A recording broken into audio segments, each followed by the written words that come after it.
Kita padėka yra mūsų svečiams Liaudiškos kapelos muzikos kapelai Grigiškės ir vadovui Robertui Petkevičiui.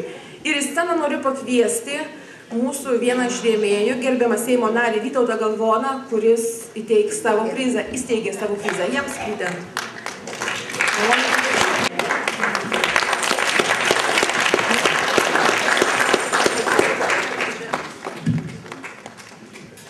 Gerbiami Nikštėnai ir svečiai ir visi muzikantai, kai užgirstu savo pavardę ir pakviečiamas į sceną, taip ir suspirta širdis galvoju, nejaugi reikės uždainuoti.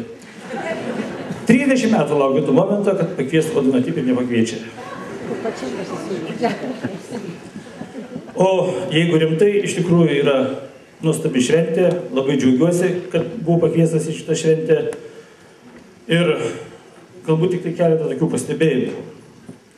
Kada visa Lietuva varžosi, kada tenai duetai, chorai, visur varžytuvės, Anykščiuose kažkodėl tai visi dainuoja be kilimo balsų.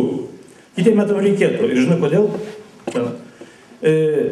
Vis tik tai prie to stalo sėdint yra ten gera, mačiau, ir ten alaus yra ir visą kitą, be abejo pavydas.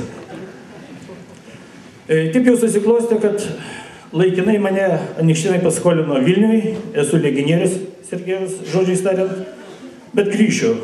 O kadangi kaip legionieriui paprašė dovaną įteikti artimiausiam miesteliui, tai kas arčiausiai Vilniaus yra Grigiškės, tai aš Grigiškėm ir įteikiu šitą dovaną.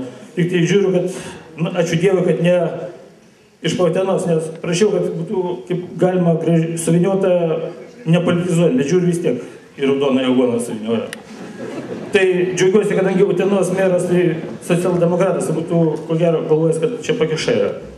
Tai rytoj Valentino diena, Švento Valentino, užtat tos raudonos aguonos, jūs turi derti. Tai, o tos baltos ramunės, tai supratau, gerai. Tai jums visiems džiaugsmo, laimės, sveikatos ir tikiuosi, kad ne paskutinį kartą. Ačiū labai.